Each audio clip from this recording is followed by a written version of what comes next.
Hey folks, Stephen here back with you for another rConfig tutorial video. Uh, Yesterday we got a support ticket from a customer around backups failing and timing out when they hit the queuing system.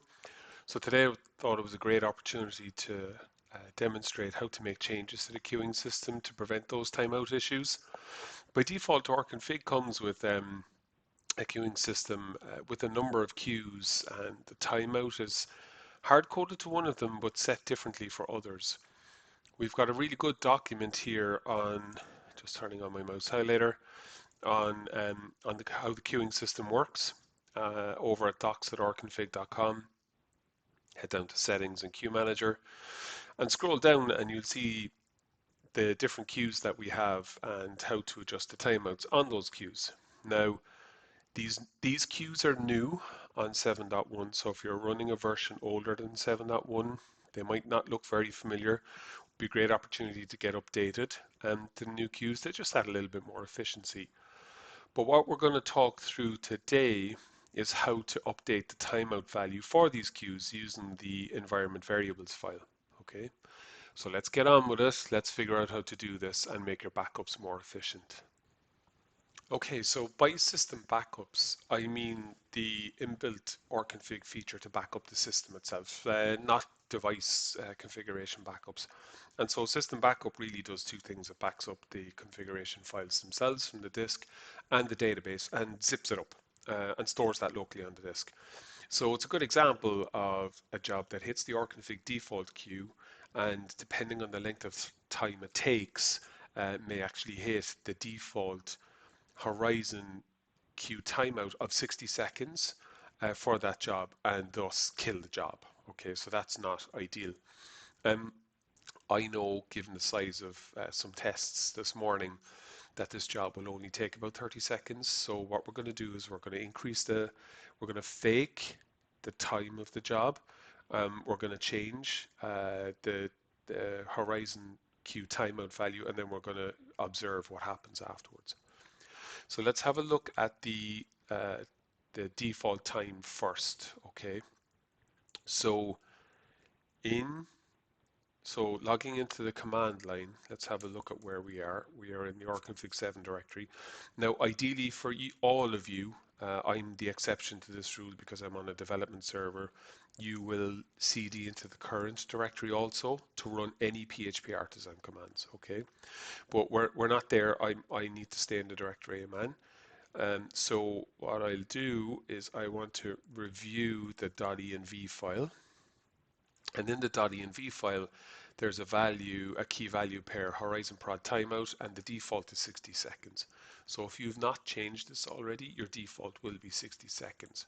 Now you will have heard me and the support guys say time and time again, if you ever update the .env file, you have to clear the application cache, because that brings those values into the application cache, and the application cache is what's used by the application to draw on those values, not the env file itself directly.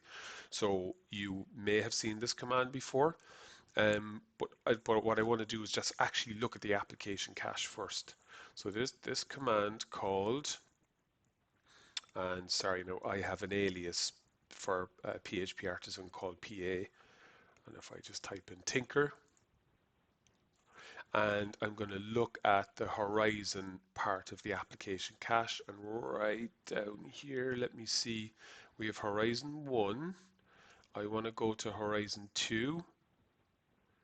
Sorry, Horizon, let me just double check this. Horizon 1, sorry, rconfig default, this is in the production environment, and change the timeout to, the current timeout is 60. We're going to change this to 120, but not yet.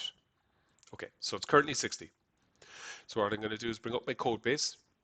We've got a file here called backup run, okay, and I'm going to fake an increase of the job size from approximately 30 something seconds to 80 plus 30, which is 110-ish seconds. Okay, so that will go over the 60-second timeout. Okay, so let's save this. Our env, our app, the Horizon Prod timeout is 60, so that's fine. So let's run the job. Let's just run the job and see what happens. So if I go to the queue, in pending jobs, we'll see now we have one started. Okay, let's acknowledge the start time. 09:36:25 seconds, and let us pause for a minute and let's come back when it's done. Okay, so the job just dropped out of pending, so let's see where it ended up. Completed jobs. No, this is the wrong time. This was one done earlier. Failed jobs. Here it is. So it started at 09:36:26.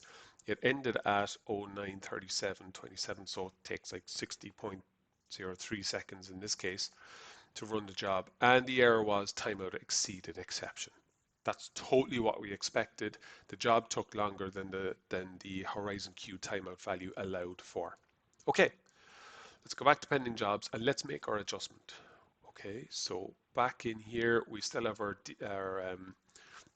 fake time at 80 seconds. So I'm just going to make the change here on my code editor. It's easier. And I'm going to change the Horizon Prod timeout to 120 and save this file.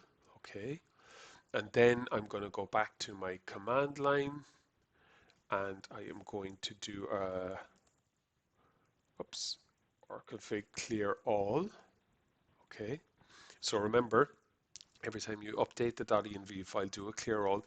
That draws all of the values from the .env file into the application cache. So basically, the application doesn't need to read from the .env file every time it needs to, right? It reads from memory. So that's kind of useful.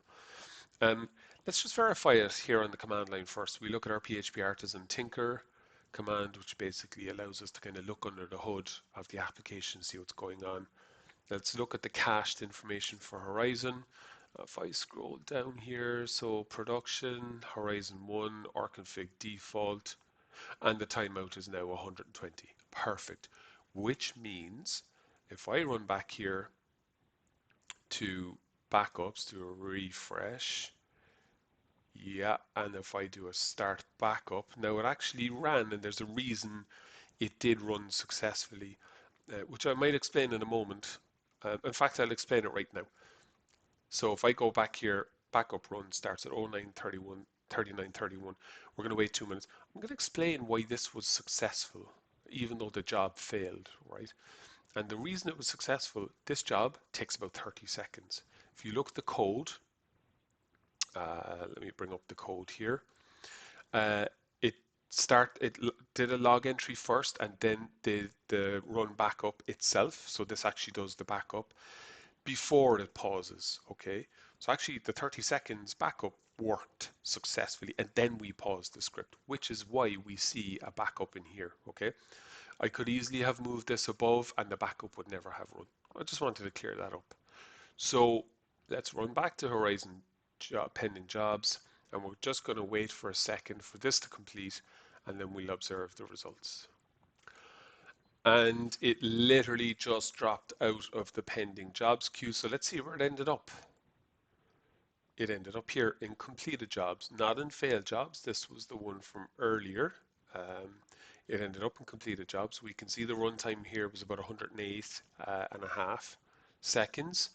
If I go back to backups, well, we know this was kind of going to work because we know our backup worked before our kind of fake sleep or timeout values, so that's fine.